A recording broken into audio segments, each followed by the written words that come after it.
Ang kwentong ito ay hango sa totoong buhay. Nangyari ito sa taong 1967 sa lugar ng Maribeles, Bataan. Ito ay karanasan ng aking ninong na itago na lang natin sa pangalang Nestor. Sa mga panahong ito ay nasa edad 25 pa lamang ang aking ninong. Binata at isang mangingisda. Siya ang pinakabunso sa 4 na magkakapatid at siya na lamang ang naiwan sa poder ng mga magulang. Gawa ng may kanya-kanya ng pamilya ang kanyang mga kapatid. Ang dahilan kung bakit hindi pa bumuo ng sariling pamilya si Nestor ay ang pagiging antingero. Meron siyang 2 tangan, ang mutya ng kalabaw at rabongko ng ahas. Malaking impluwensya sa kanya ang kanyang lolo na isang albularyo. Ngunit sa kasamaang palad ay nagapi ito ng isang aswang at nawala ng buhay. Ilang taon na rin niyang hinahanap ang aswang na pumaslang sa kanyang lolo. Kaya naman ganoon na lamang katindi ang kanyang pagnanasang makapatay ng aswang.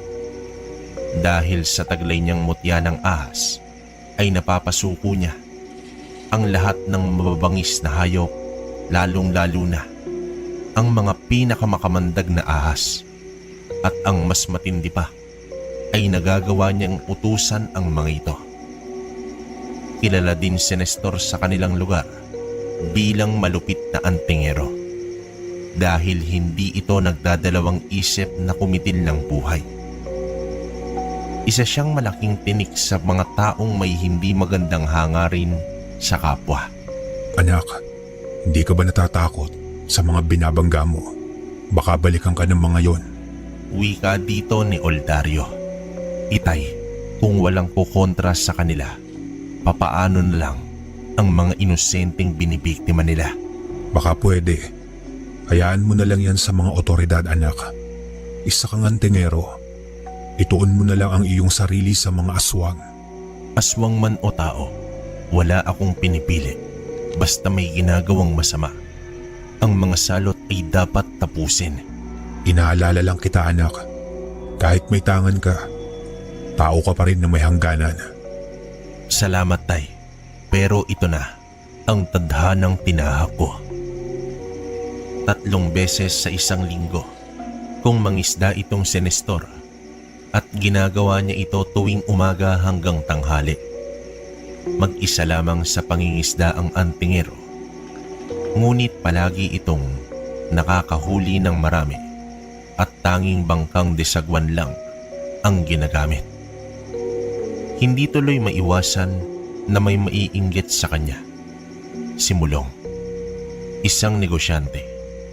May mga bangkang demotor at tauhan sa pangingisda. Naging balakid sa kanya itong si Nestor dahil sa mas mura ang presyo ng mga isdang inilalako ng kanyang ina. Kung tutuusin, napakaliit lang naman ang negosyo nila kung ikukumpara kay Mulong. Pero sadyang may mga tao na umiiral ang pagkaganid. Isang araw, pinausap ni Mulong ang binata. Nestor, bakit naman napakababa ng presyo mo sa presyo ko? Hindi naman yata makatarungan yan. Mang Mulong naman, maliit lang naman yung 2 na timba na nilalako ni nanay, di ba? Dahil ang iba, ginagawa naming daing. Abay kahit na. Dapat ipareho mo sa akin ang presyo mo para pantayan laban. Malaki o maliit man ang negosyo, dapat parehas kayo kung lumaban. Hindi yung ganyan. Naku, Mang Mulong, ano bang laban namin sa banye-banyerang huli ninyo? May katigasan din pala ang ulo mo, bata. Mag-ingat ka. Baka pagsisihan mo ang ugali mong yan. Batid ni Nestor na hindi nagustuhan ni Mulong ang kanilang pag-uusap. Pero hindi naman natinag ang binata sa negosyante hanggang isang araw, umuwi ang kanyang ina na umiiyak at sira na ang mga timba na pinaglagyan ng mga isda. Ayon sa sumbong ng ina, Hinarang daw siya ng mga tauhan ni Mulong at pilit inagaw ang mga paninda at pinagtatapon. Dahil dito ay tila umusok ang ilong ni Nestor sa sobrang galit. Bigla itong umalis. Nadatnan ng antingero ang 2 tauhan na masayang nagmemeryenda sa isang tindahan. Walang pagatubiling hinawakan ni Nestor ang ulo ng isang lalaki at inihampas sa mesa. Kasunod nito ay sinipa niya ang isa pa na agarang gumulong sa lupa. Bugbog sarado ang dalawa na hindi man lang nakaganti kay Nestor. Sa susunod na kakantiin niyo ang nanay ko, pagbubuhol-buhulin ko ang mga bituka ninyo. Hindi na nakapalag pa ang 2 lalaki. Ngunit nang malaman ito ni Mulong, ay umigting ang tenga nito sa galit. Kinahapunan sa mismong araw na iyon, ay sumugod si Mulong kasama ang iilang tauhan sa bahay ni Nestor. Galit na galit ito habang tinatawag ang pangalan ng binata. Nestor, talagang hinahamon mo ako, no? Lumabas ka nga dyan. Hindi ko kayo hinahamon, Mang Mulong. Mga tauhan nyo ang nauna. Ipinagtanggol ko lang ang nanay ko. Di ba binalaan na kita na kapag hindi mo pa binago ang presyo mo? Na ano? Guguluhin mo ang buhay namin? Pues, makinig kayong lahat. Hindi ko kayo pipigilan na sugurin ako. Pero kung ano man ang mangyayari sa inyo, aba, pasensyahan na lang tayo.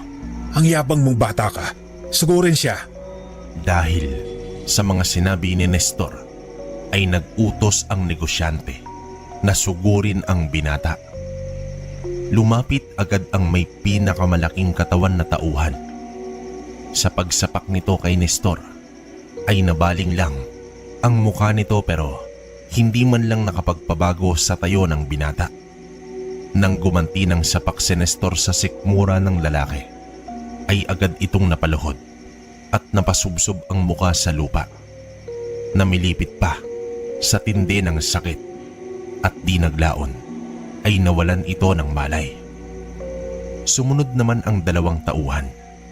Sinalo lamang ni Nestor ang mga suntok at ibinalibag ang mga ito. Halata na sa mukha ng negosyante ang takot, ngunit nag-utos pa rin ito na sugurin pa ang binata. Kahit nagdadalawang isip na ang mga tauhan na nasa 4 na bilang, ay sumugod pa rin ito at tigi-isang sapak lang ay tulog agad ang mga tauhan ni Mulong. Ano, Mang Mulong? Yun lang ba ang kaya mo? Gusto mong isunod kita? Anong klase kang nilalang? May sa demonyo kang bata ka. Mabilis nang umalis ang negosyante sa lugar. Marami ang nakakita sa ginawa ni Nestor at simula sa araw na iyon ay kumalat na sa kanilang baryo ang pambihirang kakayahan ng mangingisda. Inay, mas mabuting wag na muna kayong maglako. Asikasuhin mo na lang ang mga daing. Ako na ang bahala sa mga isda. Pati na rin ikaw, Tay. Huwag ka na munang tumanggap ng trabaho. Tulungan mo na lang dito si nanay. Ang ama ni Nestor ay isang karpintero. Nangamba ang binata na baka balingan pa ni Mulong ang kanyang mga magulang. Kaya ang nangyari ay nagdoble kayod na lamang si Nestor. Matapos mangisda, ay siya na rin mismo ang naglalako ng mga ito. Hindi naman niya iyon alintana dahil halos hindi naman nakakaramdam ng pagod dahil sa mga tangan na mutya. Habang naglilibot sa paglalako itong si Nestor, ay hindi naman maiwasan na may mga taong sumasaludo sa kanya. Mas mabuti na rin daw ang kanyang ginawa upang mabawasan man lang ang kayabangan ni Mulong.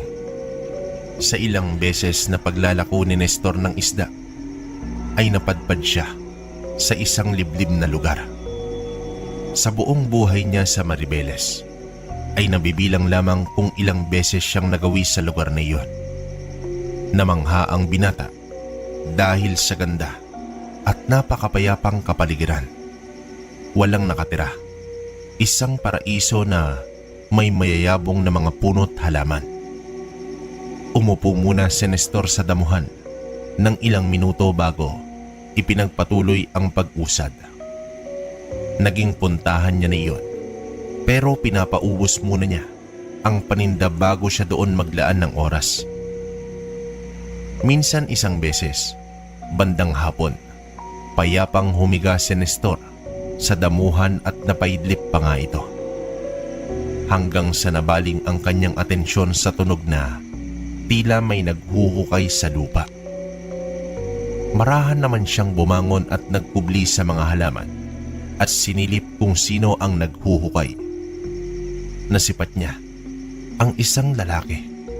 May kalakihan ang katawan at kulot ang buhok, hanggang sa may ibinaon ang lalaki sa lupa at mabilis din itong tinabunan. Hindi naman matukoy ni Nestor kung ano ang ibinaon nito sa lupa dahil may kalayuan din ang pagitan niya sa lalaki.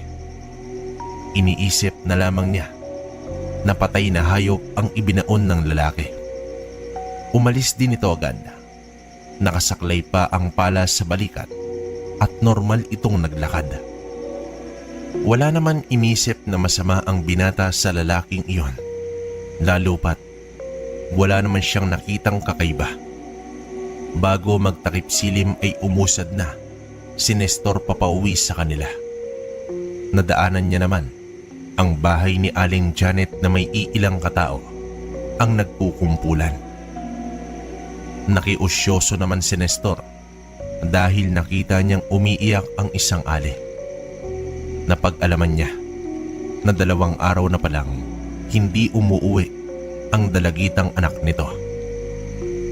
Isang hapon ay inutusan daw niya itong bumili ng ulam sa palengke, ngunit hindi na ito nakabalik. Sa mga sandaling iyon ay mag-isa lang ang ale sa bahay dahil patuloy pa rin sa paghahanap ang kanyang mag-ama. Sinamahan na lamang siya ng iilang kapitbahay. Paalis na sana itong si Nestor nang dumating naman ang mag-ama ni Aling Janet. Ayon naman sa kanyang asawang si Mang Ignacio ay may nakakita daw sa kanilang anak na may kasamang lalaki na medyo may kalakihan ang pangangatawan at kulot ang buhok, pero hindi daw ito kilala ng nakakita. Inakala daw ng mga nakakita na baka magkamag-anak iyon. Base sa paglalarawan ay sumagi sa isipan ni Nestor ang lalaki nakita niya kanina na merong inililibing. Napapikit na lamang ang binata at tahimik itong nagdasal na sana mali ang kanyang naisip. Sa pag-uwi ni Nestor ay hindi talaga siya mapalagay sa kakaisip at talagang masama ang kanyang kutob sa pangyayari. Habang lumalalim na ang gabi ay nabagabag talaga siya ng gusto. Kaya naman ang ginawa niya ay kumuha siya ng palakol at nagtungo sa lugar kung saan may inilibing ang lalaki. Nais niyang makumpirma bago siya gagawa ng aksyon. Nagmasid muna sa paligid ang antingero bago lumapit sa lugar. Inilawan niya naman ng lampara at nag-umpisa ng hukayin ang lupa. Hanggang sa naaninag niya ang puting sako. Nang makuha niya na ito at tuluyan itong mabuksan ay tumambad sa kanya ang kalunos-lunos na anyo ng isang tao na tila pilit na nilapa ang kalamnan nito. Hanggang sa mga buto na lamang ang natira at punit-punit na damit. Nangangamoy na rin ito at base sa natirang damit ay kasuotan ito ng isang babae. Nanlumo naman ang binata sa kanyang nalaman. Hindi tao ang may gawa nito, kundi isang demonyo. Muling ibinalik ni Nestor ang mga labi at dinasalan bago ito tuluyang umalis. Kinabukasan ay pinuntahan niya ang bahay ni Aling Janet. Nagtanong siya kung nakauwi na ba ang anak nito. Gaya ng kanyang inaasahan ay hindi pa rin mahagilap ang dalagita. Tinanong rin niya si Mang Ignacio kung sino ang huling nakakita sa kanilang anak. Si Mario ang binatang anak ni Aling Mila. Sandali lang. Bakit mo nga pala naitanong yan, Nestor? Aalamin ko po, Mang Ignacio, kung nasa na ang anak ninyo. Maraming salamat, Nestor. Nag-iimbestiga na rin ang mga kapulisan ukol dito. Agad niya namang pinuntahan ang bahay ni Aling Mina at eksaktong naabutan niya doon itong si Mario. Ayon sa binata, nakasalubong pa nga niya daw ang dalawa pero napansin niya na parang tulala ang anak ni Aling Janet habang kasama ang lalaki. Gala si Mario sa buong baryo, kaya naman kilala niya ang lahat ng nakatira doon. Subalit unang beses pa lang niya na nakita ang lalaking yon. Sa palagay ni Nestor ay iisa lamang ang lalaking kasama ng dalaga at ang lalaking nakita niya. Ang problema, hindi alam ni Nestor kung saan matatagpuan ang lalaking yon. Habang marahan siyang naglalakad ay inisip niya ang bawat bahagi ng kanilang baryo na may kabahayan. Karamihan sa mga ito ay kilala niya sa pangalan at muka. Hinala ni Nestor ay baka taga ibang lugar ang lalaki. Subalit bigla niyang naisip, bakit pa dadayo sa kanilang lugar ang lalaki para maglibing ito ng tao? Malaki ang hinala ng antingero na malapit sa lugar na pinaglibingan ang lalaki. Kaya naman agad siyang bumalik sa lugar. Subalit nakasalubong niya si Mulong na may 6 na tauhan at humarang pa ang mga ito sa kanyang dadaanan. Naku naman, Mang Mulong, pwede bang wag ngayon? May malaga akong gagawin. Wala akong pakialam kung gaano pa kaimportante ang gagawin mo.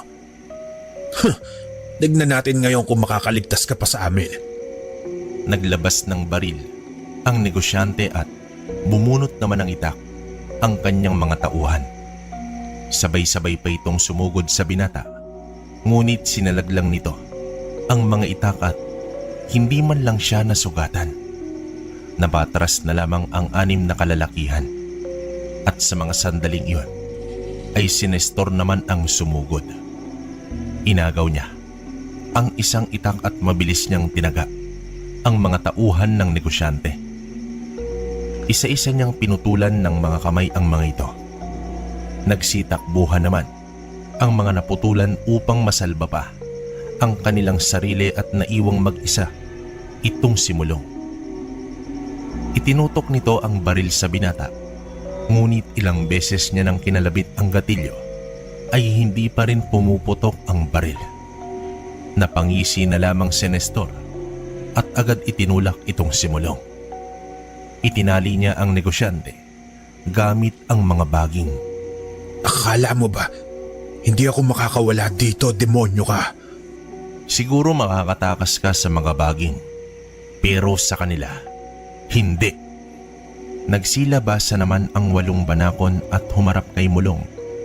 Nanlaki ang mga mata ng negosyante, ang nanginginig na sa takot.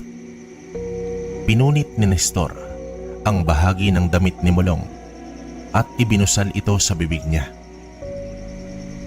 O sige, Mang Mulong, ang mga kaibigan ko muna ang bahala sa inyo. Pero babalaan kita, isang maling galaw mo lang, katapat nun na isang tuklaw. Ilang tuklaw naman kaya ang makakayanan mo, Mang Mulong? Iniwan ni Nestor ang takot na negosyanteng nakaupo at nakatali sa puno. Gumagapang na rin ang mga ahas sa mga hita nito habang tumatagaktak na ang naglalakihang butil ng mga pawis ng hambog na negosyante. Samantala, ipinagpatuloy na ni Nestor ang paghahanap sa lalaki hanggang sa nakasalubong niya itong si Mang Andres. Hinahanap naman ito ang binatilyong anak. Pinag-igib lang daw niya ito ng tubig sa ilog kaninang umaga at ilang oras na ay hindi pa ito bumabalik. Hindi na lamang sinabi ni Nestor ang kanyang hinala. Baka magdulot pa ito ng matinding pangamba sa matanda. Nasa isip kasi ng antingero ang posibilidad na baka biniktima na ng lalaki ang anak nito. Gayunpaman, tumuli na si Nestor sa liblib na lugar at maiging naghanap ng senyales sa pag-iral ng nilalang. Hanggang sa nasipat niya ang isang maliit na kubo. Nakatayo ito sa gitna ng talahiban. Hindi talaga ito mapapansin dahil nakakubli ito sa mahabang damo. May normal ba na tao ang magtatayo ng bahay at ikukubli sa iba? Gumapang sa damuhan ang binata at nagmasid ng gusto kung may nakatira ba sa kubo. Makalipas ang ilang minuto ay may dumapong uwak sa bubong ng kubo. Bumaba ito at pumasok sa nakausling bintana. Maya-maya pa ay may narinig siyang sigaw sa loob mismo ng kubo. Pakiwari niya ay boses ito ng isang binatilyo. Agad tumakbo si Nestor at agad binangga ang bahay upang makuha nito ang atensyon ng kung sino man ang nasa loob. Dumungaw naman agad ang lalaki sa bintana habang sumisigaw naman ang bihag sa loob.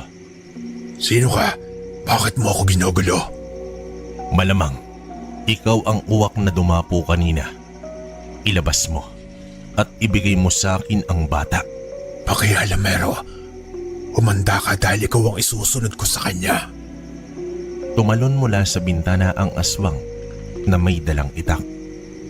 Napangisi naman ang antingero dahil alam niya na hindi pa kayang magpalit ng anyo bilang ganap na aswang ang lalaki.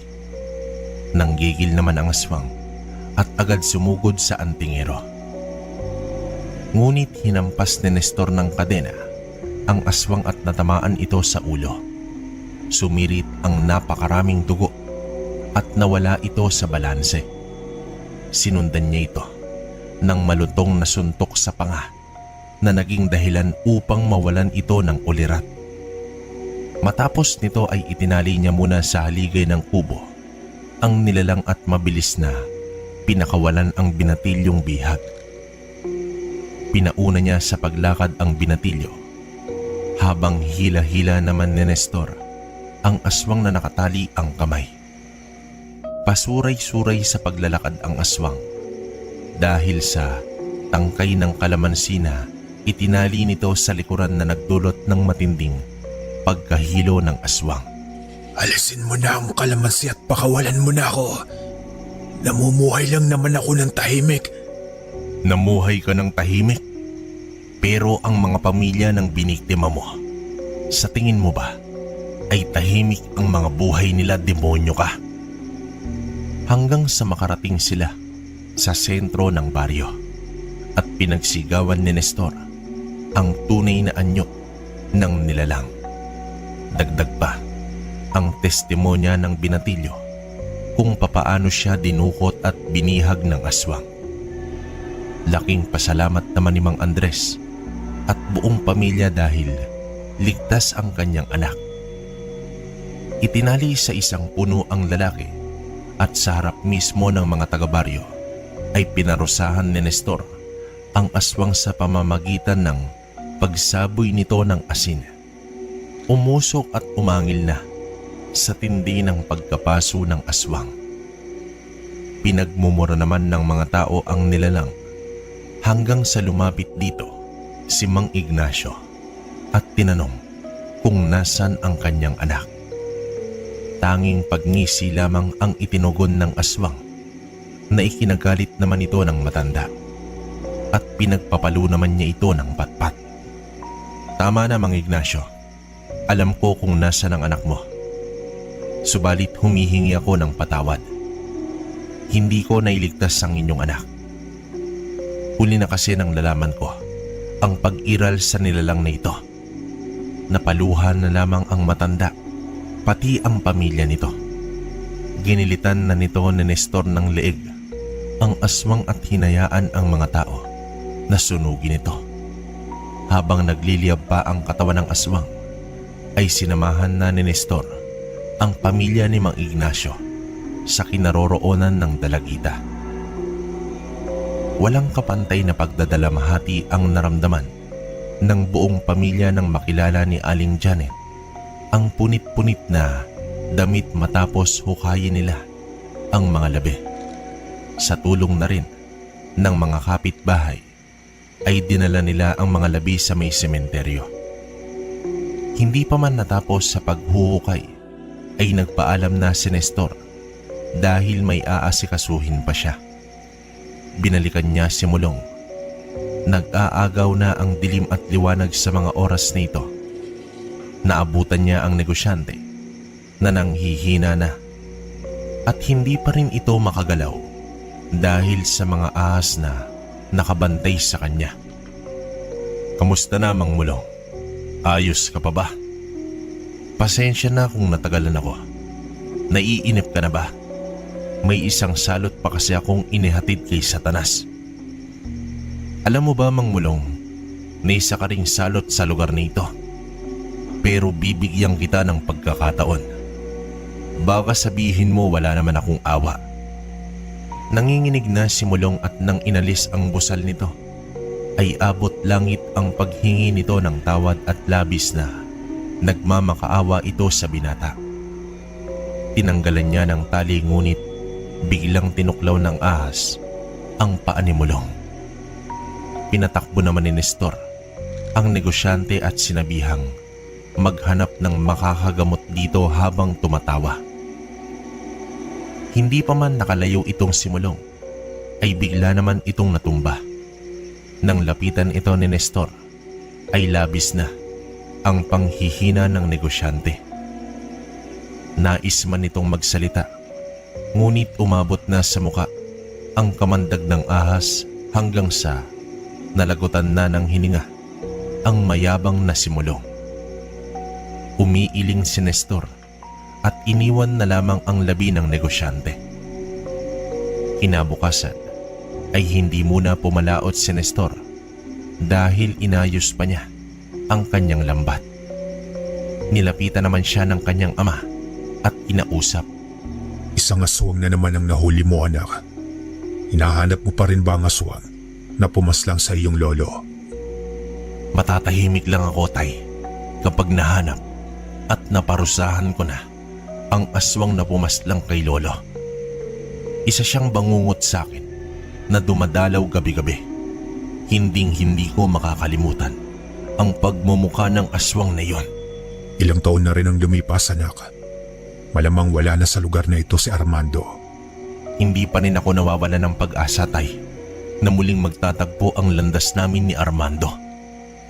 Maiba nga pala ako, Tay. Maaari na kayong bumalik sa pagkakarpintero at sa paglalako naman si Nanay. "Bakit, anak? Ligtas na ba kami sa mga tauhan ni Mulong?" Oo, Itay.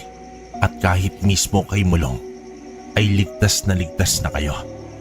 "Bakit, ano bang ginawa mo, anak? Huwag mong sabihin." Wala nang mga salot, Tay. Magkasama na sila ng aswang na humarap kay Satanas. Ang lolo ni Nestor na si Siding ay isang albularyo. May malaki itong bahagi kung bakit nagka-interes si Nestor sa mga uri ng anting-anting. Sa katunayan, ang mutya ng ahas ay ipinamana sa kanya ng kanyang lolo. Sa panahong nakaratay na sa higaan itong si Siding, ay muli itong dinalaw ni Armando, ang mortal niyang kalaban na isang aswang. Walang ibang angad si Armando, kundi makuha ang mutya ng ahas mula sa matanda na matagal na nitong inaasam-asam. Sa bahay ni Siding ay tanging ang disipulo lang ang kanyang kasama. At isang gabi ay muling nagparamdam ang aswang na si Armando. Kakababa pa lang ng araw ay sumugod na si Armando. Sa mga sandaling iyon ay wala na kay Siding ang mutya at ang tanging alam pa lamang ng kanyang disipulo ay ang simpleng tigalpo na pantaboy ng mga masasamang uri ng elemento. Hindi natinag si Armando sa ginawa ng disipulo. Pinagtatawanan lang niya ito. Samantalang itong si Siding ay pilit na nakikipaglaban sa espiritual na paraan niya. Kinalaban si Armando. Subalit sa sobrang hina na ng pangangatawan ng matanda at wala pa sa kanya ang mutya, ay mabilis siyang napangibabawan ni Armando. Nang bumitiw ang matanda ng pag-atake sa diwa ni Armando, gawa nga ng hindi na nito nakakayanan pa, ay lumabas na ng bahay ang disipulo at hinarap ang aswang. Alam ng disipulo na maaari niyang ikamatay ang paglabas niya ng bahay, pero ito lang ang naisip niyang paraan upang iligtas ang albularyo. May isang usal na itinuro sa kanya ang albularyo, ngunit hindi pa niya ito nagagawa ng tama. Pero sinubukan pa rin niya dahil halos hindi na humihinga ang albularyo. Hindi rin niya ito magagamot kung may aswang na nanggugulo sa labas. Gagamitin na sana ng disipulo ang usal na iyon, ngunit naunahan na siya ng bilis ni Armando. Tumarak sa disipulo ang napakatalas na kuko ng aswang. Matapos nito ay inihampas niya ang disipulo sa dingding ng bahay, kaya nawasak at nabutas ito. Sa pagkakataong iyon ay kitang-kita na ni Armando itong albularyo na naghihingalo na. Noong mga panahong iyon na malakas pa si Siding, ay kahit ang pag-apak ni Armando sa bakuran ng bahay ay hindi nito nagagawa. Pero iba na ang sitwasyon sa sandaling iyon. Sobrang hina na ni Siding at wala na itong lakas pa na protektahan ang bahay upang hindi makapasok ang aswang. Sinadya din ni Armando na wasakin ang dingding upang mas may pagkakataon na siyang malapitan ang albularyo. Kahit papaano ay may natitirang espiritual na harang pa sa bahay, ngunit natitiis na ito ni Armando dahil sa sobrang hina na. Sabi ko naman sa'yo, tanda, ilipas din ang lakas mo. Kaya ibigay mo na sa akin ang mutya upang hayaan na lang kitang mamatay na hindi kita ginagalaw. Kahit kailan, hindi na mapapasayo ang mutya dahil wala na ito sa akin. Nasaan ang mutya, tanda? Nasaan? Ngumiti naman ang albularyo at ikinagalit naman ito ng aswang. Sa galit nito ay pinagkakalmot niya ang matanda at nagtalsikan ang mga dugo at pati mga laman loob nito. Umangil din ng malakas ang aswang dahil hindi niya natagpuan ang mutya. Sinira niya na rin ang bahay hanggang sa tumambad sa kanya ang batang si Nestor na may dalang ulam para sa kanyang lolo. Nakatayo ang bata na parang tumirik na kandila dahil sa takot ng masilaya ang aswang na si Armando. Dahan-dahang nagpalit ng anyo ang aswang at naging tao. Lumapit ito sa bata, ngunit bigla itong natigilan nang maramdaman ito ang presensya ng mutya na nasa bata. Bata, ibigay mo sa akin ang mutya. Pangako hindi kita papatayin. Makakauwi ka sa inyo, kaya ibigay mo na ang bagay na iyan. Nanginginig na si Nestor at hindi alam ang gagawin.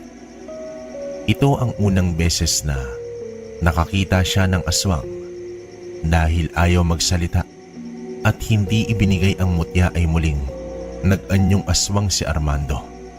Akmang sasakbali na siya ni Armando ay biglang natigilan ang aswang. Itinarak ng disipulo ang isang matulis na tangkay ng makabuhay sa likod ng aswang. Pansamantalang hindi nakagalaw itong si Armando habang papalayo na ang batang si Nestor.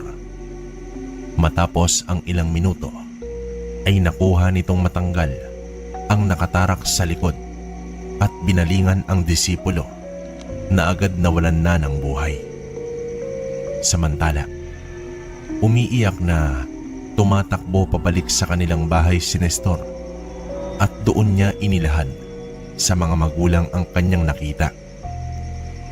Simula sa gabing yon ay isinumpa na ni Nestor na magiging magaling siyang antingero upang handa na siya sa muling paghaharap nila ni Armando. Samantala, ilang linggo na ang lumipas ay naging mapayapa na ang buhay ng pamilya ni Nestor. Balik na sa dating mga gawaing pang-araw-araw. Subalit isang gabi, nagulantang sila dahil nagliyab na ang dingding sa kwarto ng kanyang mga magulang. Habang inaapulan nila ito, ay maiging sinipat ni Nestor ang paligid. Napansin niya na nagsilabasa na ang iilang kapitbahay at ayon sa isa sa mga ito ay may nakita daw siyang tao na mabilis tumakbo bago habang nagliyab na ang isang bahagi ng bahay nila Nestor. Isa itong lalaki na putol ang kamay. Hindi na raw ito namukaan dahil nakatalikod na ang nasabing lalaki.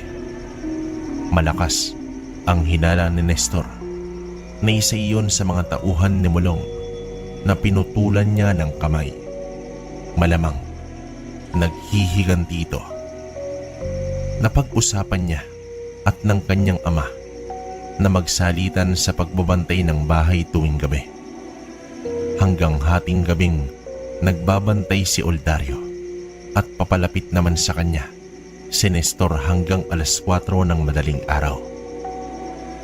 Gising na rin kasi ng mga oras na yon ang nanay ni Nestor upang magluto ng agahan. Lumipas ang ilang gabi ay hindi na nagparamdam pa ang lalaking posibleng sumunog sa kanilang bahay. Ang isa sa mga ito ay may kamag-anak sa kanilang baryo. Sinubukan ni Nestor na alamin ang kamag-anak nitong pinutulan niya ng mga kamay. Noong una ay nagmatigas ang mga ito hanggang biglang binunot ni Nestor ang mahabang itak at tinaga ang haligay ng bahay. Sa takot ng ama ng pamilya ay inilahad nito kung saan ang kinaroroonan ni Renante, ang dating tauhan ni Mulong. Agad naman niyang hinanap sa kabilang baryo itong si Renante. Naabutan niya itong nagsisiga sa may bakuran. Nang banggitin ni Nestor ang pangalan ng lalaki, ay laking gulat nito nang makita ang taong pumutol sa kanyang kamay. Matapos ng kanilang pag-uusap, isa-isang pinuntahan ni Nestor ang kinaroroonan ng mga inilahad ni Renante na dati niyang kasama.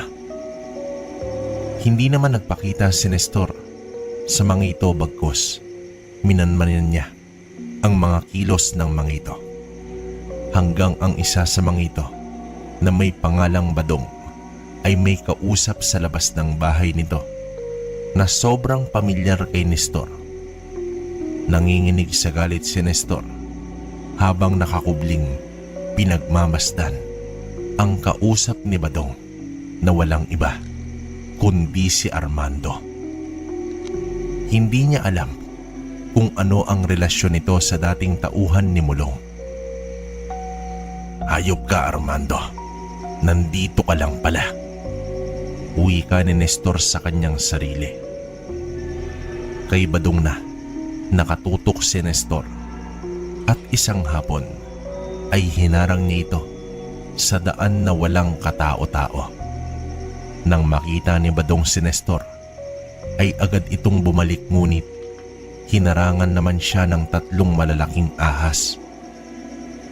Napaupo na lamang si Badong sa lupa sa sobrang gulat at dahil sa takot ay bigla itong nagwika. Patawarin mo ako, Nestor. Hindi ko na ulitin ang pagsunog sa bahay mo. At ikaw pala talaga ang may gawa nun? O sige, pagbibigyan kita. Sino ang lalaking kausap mo noong nakaraang araw sa labas ng inyong bahay? Si Tio Armando. Dumalaw lang siya sa amin. Saan nakatira si Armando? Bakit mo natanong? Sumagot ka kung ayaw mong ipakain kita sa mga ahas ko. Gawa nga ng matinding pagkasindak ay napaamin na itong si Badong. Isinama mismo ni Nestor si Badong sa sinasabi nitong lugar ni Armando. Bumulaga sa paningin ni Armando si Nestor na hawak-hawak ang kanyang pamangkin na si Badong. Napatayo mula sa balkonahe ng bahay si Armando. Sinipat niyang maigay si Nestor. Badong, anong nangyayari? At ikaw, bakit mo hawak-hawak ang pamangkin ko? Walang pag-atubiling, ginilitan ng leeg ni Nestor si Badong sa harapan mismo ni Armando. Umalis si Nestor at nag-iwan ng nakakalokong pagngisi. Naisip ni Nestor na si Armando naman ang babaliwin niya sa kakahanap sa kanya. Tiyak siyang hindi titigil si Armando. Nahagilapin siya dahil sa ginawa nito sa pamangkin ng aswang. Alam niya ang ugali ng aswang. Hindi ito matatahimik hanggat hindi makapaghihigante. Agad umuwi ng bahay si Nestor at inabisuhan niya ang mga magulang na hindi muna siya uuwi ng bahay. Doon muna siya maninirahan sa baryo kung saan niya natagpuan itong si Armando. Naku anak, sigurado ka na ba sa desisyon mo? Oo tay, kung mananatili ako dito, tiyak na manganganib na naman ang mga buhay niyo. At ipinapangako ko sa inyo tay, sa pagkakataong ito, sisiguraduhin kong magbabayad na si Armando sa pagpaslang niya kay Lolo Siding. Hindi na rin nagtagal at umalis na rin itong si Nestor. Kinabukasan ay naganap siya ng bahay na mauupahan sa lugar. Wala na siyang mapagpipilian pa kundi ang manirahan sa sentro ng baryo. Pagsapit ng gabi ay nagtungo naman siya sa bahay ng aswang. May kaserang nakasindi sa loob ng bahay. Makalipas ang ilang minuto ay nakita niyang lumabas ng bahay si Armando. Palihim niyang sinundan ang aswang hanggang sa umabot sila sa bahay ni Badong. Dumalo ng lamay si Armando. Matyagang nagkubli si Nestor sa itaas ng puno kung saan tanaw lang niya ang bahay. Nang sumapit naman ang 11:00 ng gabi ay lumabas na ng bahay si Armando. Mukhang walang balak mang aswang si Armando sa gabing iyon dahil dumiretso na ito sa kanyang bahay. Makalipas lamang ang ilang sandali ay may isang lalaking dumating na may karga-kargang tao. Sa itsura nito ay tila wala na itong buhay. Napagtanto ni Nestor na isang aswang din pala ang dumating. Napatanong ang binatang antingero kung sino kaya ang lalaking iyon. Pero wala na siyang pakialam. Balak ni Nestor na paglalaruan muna niya si Armando bago ibigay dito ang huling hatol. Sa mga oras niyon ay malamang pinagsaluhan na nila ang kawawang biktima. Nang mapansin na ni Nestor na tumahimik na ang bahay ng aswang, ay dito na sinimulan ni Nestor ang paghihigante kay Armando. Pinakawalan at inutusan na ni Nestor ang isang makamandag na ahas na kanina pa niya kasama. Nasa 1 metro lang ang haba ng ahas, pero nakamamatay na ang kamandag nito. Kung maaagapan man ito ng aswang, ay dadanas muna siya ng sobrang paghihirap. Pinagapang na ni Nestor ang ahas at pupuntiryahin ito ang kasama ni Armando. Ilang sandali pa ay biglang nagkagulo na sa loob ng bahay. Nasipat naman ni Nestor na gumapang na papalayo ng bahay ang ahas. Indikasyon na nagawa na nito ang inutos ng antingero. Binanggit ng lalaki ang salitang itay. Ibig sabihin, anak pala yun ni Armando. Napangisi na lamang si Nestor dahil mararamdaman na rin ng aswang ang mawalan ng mahal sa buhay. Hindi man niya nakikita ang nangyayari sa loob, pero ramdam niya na hindi na ito naaagapan pa ni Armando hanggang sa lumabas na ng bahay si Armando at pinagtataga ang mga damo at halaman sa buong paligid. Hayop kang ahas ka. Papatayin kita. Natawa na lamang si Nestor sa naging asal ni Armando. Saan kaya niya hahagilapin ang ahas sa napakalawak na paligid? Ngunit laking gulat na lamang ni Nestor nang lumabas ng bahay ang anak ni Armando at umupo pa sa balkonahe ang mag-ama at nagkakape.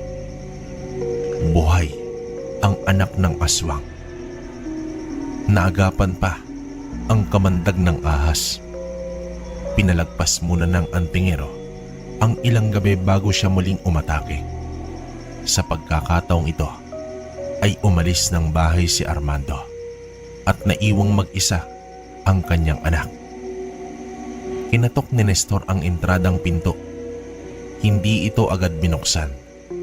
Tila nagpapakiramdaman pa sa isa't isa ang antingero at ang aswang. Isang baboy ramo ang pinasugod ni Nestor sa likod bahay ng aswang. Matapos ang malakas na kalabog ay sinipa agad ni Nestor ang pinto at napigilan ang lalaki na papunta na sana sa may kusina. "Sino ka?" tanong dito ng aswang. "Magandang gabi sa'yo. Bakit mukhang kabado ka?" Tugon naman dito ni Nestor. "Gusto mo ba ng patayan? Ang lakas ng loob mong pumasok sa bahay ko." Wika dito ng aswang. "Matibay ka pala. Nakaligtas ka pa sa kamandag ng ahas. Ikaw ang may gawa nun. Papatayin kita." Sinugod ni Unding ang antingero at nagpambuno silang dalawa. Gulat na lamang ang aswang dahil hindi natitinag si Nestor sa mga suntok at sipa nito. Bagkus, napapangisi lamang ang binata. Akmang magpapalit na ng anyo ang aswang, ay sinugod agad ito ng binata. Umabot hanggang kusina ang pagtilapon ni Unding sa lakas ng pagkabangga ni Nestor sa kanya. Dinaganan agad ni Nestor ang nakabulagtang aswang at tuon ay inundayan niya ito ng malalakas na suntok sa mukha. Habang ginagawa iyon ni Nestor, ay inalala niya ang nangyari sa kanyang lolo na mas lalo pang nagpapalakas sa kanyang mga suntok. Hindi na maipinta pa ang mukha ni Unding sa tindi ng mga suntok ng antingero hanggang sa isang napakalakas na suntok ang binitawan ni Nestor at lumusot ang ulo ng aswang dahil nawasak ang lupa. Hindi na gumalaw ang aswang nang masipat ni Nestor ang isang itak na nakasabit sa kusina ay agad niya itong kinuha. Tinadtad niya ng taga ang tiyan ng aswang. Nagtatalsika na ang mga dugo at lumabas na rin ang bituka ng aswang.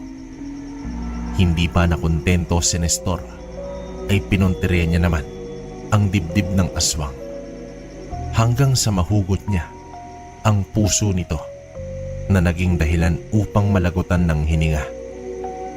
Bilang panghuli ay pinugutan ng antingero ng ulo ang aswang. Sa pagbalik ni Armando, akmang kakatok na ito sa pinto ay may pumapatak sa kanyang kamay. Nang tumingala si Armando ay tumambad sa kanya ang pugot na ulo ng kanyang anak. Sumigaw si Armando at agad itong pumasok sa bahay. Naabutan niya si Unding na wala ng buhay. Wakwak ang harapan ng katawan. Nakalabas ang bituka at nakapatong sa dibdib ang puso. Walang mapaglagyan ng galit si Armando. Lumabas ito ng bahay at sumisigaw. Kung sino kang hayop ka na pumaslang sa aking anak, lumabas ka. Harapin mo ako. Magtutuos tayong dalawa. Nagwala na ang aswang habang nakangisi lang na nagkukubli si Nestor sa itaas ng puno. Batid din niyang sumisinghot sa hangin si Armando na tila may hinahanap na amoy, subalit bigo itong matunton ang antingero. Habang naghihinagpes ang aswang, ay kaligayahan naman ito ng antingero. Pero hindi pa iyon sapat. Hindi pa niya nahuhusgahan si Armando. Isang hapon, habang nagsisiga ng mga tuyong dahon si Armando, ay may sumulpot na baboy ramo at palakad-lakad ito sa paligid. Inabog niya ito ngunit may isa pang baboy ramo ang lumabas mula sa damuhan. Hanggang sa padami ng padami, naglakad ang mga ligaw na hayop sa palibot ng bahay ni Armando. Sa galit ng aswang, ay susugurin na sana niya ito nang may biglang nagsalita. Kumusta ka na, aswang? Ikaw ang pumaslang kay Badong. Huwag mong sabihing ikaw din Ang pumaslang sa iyong anak. Ikinagagalak kong aminin sa iyo na ako ang pumaslang sa demonyo mong anak. Ano ang pakiramdam, Armando? Sino ka? Anong kasalanan ko sa'yo? Papatayin kitang hayop ka. Natigilan si Armando nang humarap sa kanya ang mga baboy ramo na tumabi kay Nestor. Dadaan ka muna sa kanila, Armando. Nakokontrol mo sila. Ibig sabihin hawak mo ang mutya ng ahas. May naaalala ka na ba ngayon, Armando? Ikaw ang apo ni Tandang Siding. Di ba matagal mo nang inaasam ang mutyang tangan ko? Bakit di mo kunin sa akin ngayon? Sa ilang segundo lang ay nagpalit ng anyo si Armando. Sumugod ito kay Nestor. Subalit dumagundong sa pagtakbo ang maraming baboy ramo na sumugod rin sa aswang.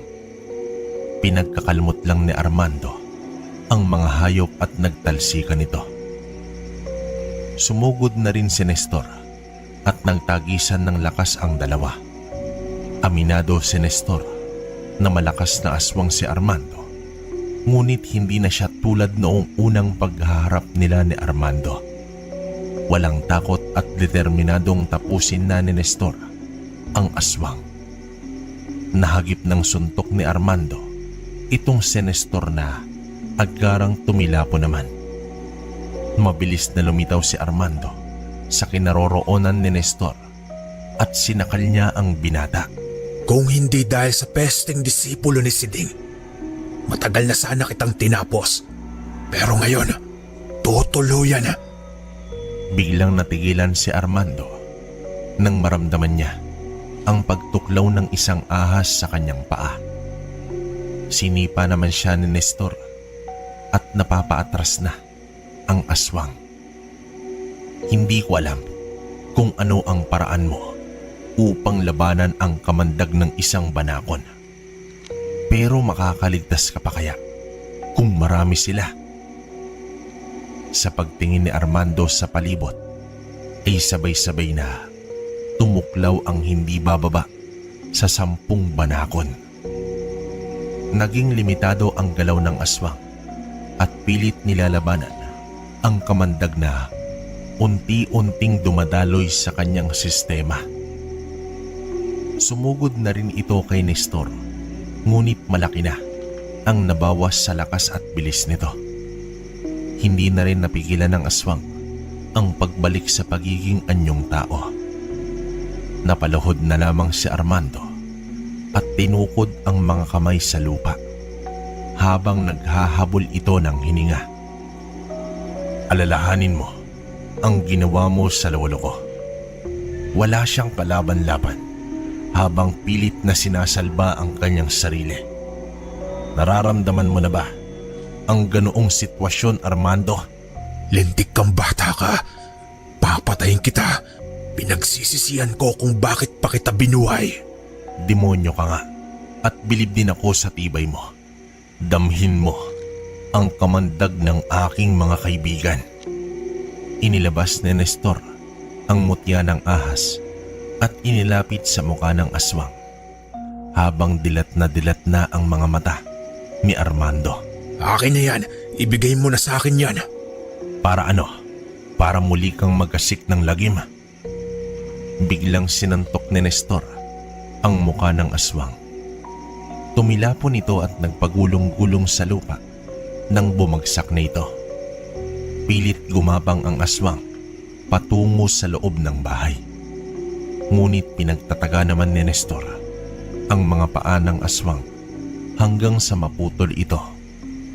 Nagpatuloy pa rin ang aswang sa paggapang.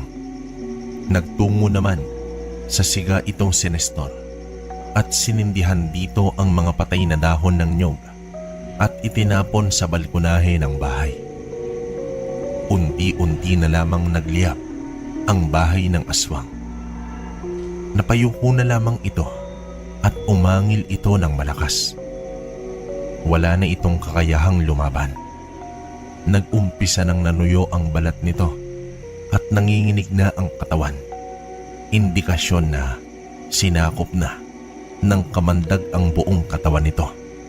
Lasapin mo ang unti-unting kamatayan, Armando. Pilit tumihaya ang aswang hanggang sa bumuka na lamang ang bunganga nito at tumirik ang mga mata. Pinagmasdan ni Nestor ang paghihirap ng aswang na unti-unti namang pumawi sa sakit na dinadala nito sa loob ng mahabang panahon. Sa wakas ay nabigyan niya na ng hustisya ang kanyang lolo si Ding. Binuhat niya ang katawan ng aswang at inihagi sa nag-aapoy na bahay nito. Kasamang tinupok ng apoy ang bahay at si Armando. Napaupo na lamang ang binata dahil sa wakas nagawa niya na ang matagal niya nang inaasam-asam. Subalit, ang totoong layunin ng isang antingero ay mananatili sa kanya habang buhay. Muling bumalik si Nestor sa piling ng kanyang mga magulang at lumuluha itong inilahad na nagawa niya na ang misyon para sa kanyang lolo. Sa mga sumunod pa na mga panahon, naging ugali na ni Nestor na ilantad sa mga tao ang bawat aswang na kanyang nauhuli. At sa harap mismo ng mga ito ay kinikitil niya ang buhay ng mga nilalang ng dilim. Kilala at naging kaibigan ng mga taga-Maribeles si Nestor. Ngunit sa likod nito ay kinatatakutan din siya ng mga taong may balak na masamang hangarin sa kapwa. Alam nyo, kabaryo, nasa edad 82 na ang aking lolo Nestor at hindi rin makakailang malusog pa rin siya hanggang ngayon. Pero matagal na rin siyang wala sa Maribeles simula noong lumisa na sa mundo ang kanyang mga magulang. Matapos inilahad sa akin ni Lolo Nestor ang kanyang karanasan sa Maribeles, ay ipinakita niya sa akin ang kanyang mga mutya. Ang kwento ni Nestor ay nagpapaalala sa atin sa pagmamahal ng anak sa kanyang magulang, lalo na sa kanyang lolo. Inilaan ni Nestor ang kanyang buhay upang mabigyan ng hustisya ang pinakamamahal na lolo. Isa pang aral sa kwento ay ang pagiging kontento sa buhay. Naging ganid sa kapangyarihan si Armando na nagdulot sa kanya ng labis na sakit bago mawalan ng buhay. At higit sa lahat, ipinapakita sa kwento ang karma. Kung ano ang ginawa mo sa kapwa, asahan mong 10 beses ang balik nito sa'yo. Mga kabaryo, hanggang dito na lang ang kwento natin. Maraming salamat. Okay, opinion ko sa kwento natin. Grabe. Wala akong masabi. Purong aksyon tong kwento natin. Napakalakas talaga ng mutya ng ahas o trabungko ng ahas yan. Grabe yan. Diba? Kahit yun lang, alam niya naman. Saka yun nga, binanggit din dito sa kwento na ang kakayahan ng trabungko ng ahas sa mga hindi nakakaalam. Kaya na itong magkontrol ng mga makamandag na hayop, no? Lalo na yung ahas. Hindi lang naman ahas. Sinabi rin na baboy Ramon, di ba? Saka yun nga, yung sabi niya kay yung itong nagpadala kasi, marami pa sanang sasabihin to tungkol kay Nestor, kaya lang medyo hindi na rin matandaan yung ibang pangyayari kasi matanda na. Saka yun, tama naman yung aral dun sa kwento. Yung dalawa, no? Bali yung huli is yung karma. Totoo naman. Nakita niya naman yung nangyari kay Armando, di ba? Matagal ng panahon pero nangyari pa rin. So, yun. Medyo hindi na ako magbibigay ng mahabang opinion dito kasi maliwanag naman yung nangyari. Wala namang namatay na karakter na bida, no? Gaya ng iba nating kwento kasi until now, buhay pa rin tong si Nestor, no? Yun. Sana makita ko yung comment nyo para makita nung nagpadala sa atin. Saka yun nga pala, yung mga nag-PPM sa page natin, sa mga nagtatanong, Kwentong Baryo Official, yun lang yun. Saka ingat-ingat rin kayo sa baka kasi may kumuha ng mga ina-upload natin dun sa Facebook page, no? So yun lang naman yun, yung legit. Ako yung nakakausap nyo o kaya si Tito Proy, no? Kwentong Baryo Official yan. Sa mga gusto na maglimos ng gamit, meron tayo ron. And then yung mga hindi ko ma-reply doon, pahintay na lang ng mga gamit. Unti-unti naman ang nauubos yung mga pending natin, no? So yun na lang naman natitira. Yun, so hanggang dito na lang muna. Hanggang sa susunod na kwento. Salamat.